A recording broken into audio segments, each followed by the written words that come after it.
नमस्कार। गत हप्ता लगातार तेस्रो नेगेटिभ सर्किट लागेर बन्द भएको सेयर बजार आउने कारोबारको दिन बजार फर्किएला त वा गत हप्ताको घाटा पुर्ताल गर्न सकिएला त? जेनजीको आन्दोलनले बन्द रहेको सेयर बजार खुलाउनु अघि केही नीतिगत सुधारहरू गर्न जरुरी छ, नभएको खण्डमा सेयर बजारमा चाहिँ ठुलो गिरावट आउन सक्छ भनेर बारम्बार सेयर लगानीकर्ताहरूले चाहिँ आवाज उठाइरहनु भएको थियो। तर त्यो कुरा सम्बन्धित निकायले चाहिँ सुनिरहेको थिएन।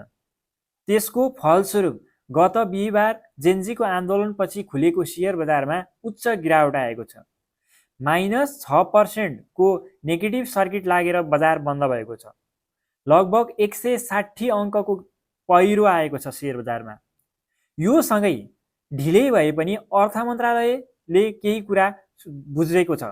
अर्थ मन्त्रालयमा हालसालै नियुक्त हुनुभएको अर्थमन्त्री रामेश्वर खनालज्यूले चाहिँ 4 सदस्यीय कार्यदल गठन गर्नुभएको छ।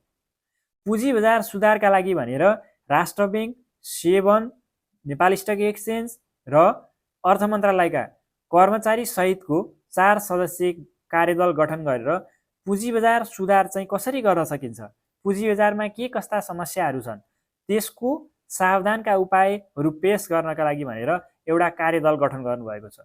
जुन कार्यदलले 5 दिनको टाइममा चाहिँ यो सुझावहरू पेश गर्नुपर्ने छ। ढिलै भए पनि एउटा राम्रो कुरा आएको छ, पोजिटिभ कुरा आएको छ। यसले बजार बढ्नलाई टेवा पुग्ने देखिन्छ।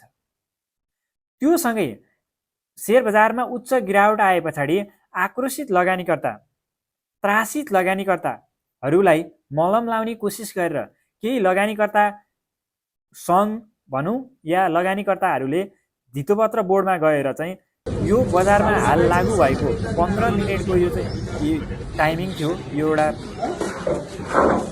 15 मिनटको यो नीति यसलाई चाहिँ तत्काल खारेज गर्नुपर्छ भनेर उहाँहरूले चाहिँ आन्दोलन गर्नुभयो, माग राख्नुभयो। यो 15 मिनटको नीति खारेज नभएसम्म चाहिँ हामी यो धितोपत्र बोर्ड चाहिँ घेराउ गर्छौँ, हामी यहाँ आन्दोलनरत हुन्छौँ भनेपछि उहाँहरूलाई धितोपत्र बोर्डले चाहिँ तत्कालै यसमा हामी पोजिटिभ छौँ, यसलाई चाहिँ तत्कालै चाहिँ हामी यो हटाउने अथवा के गर्ने भन्ने विषयमा चाहिँ छलफल गरेर निर्णयमा पुग्नेछौँ भनेर उहाँहरूलाई चाहिँ फिर्ता गर्नुभएको छ।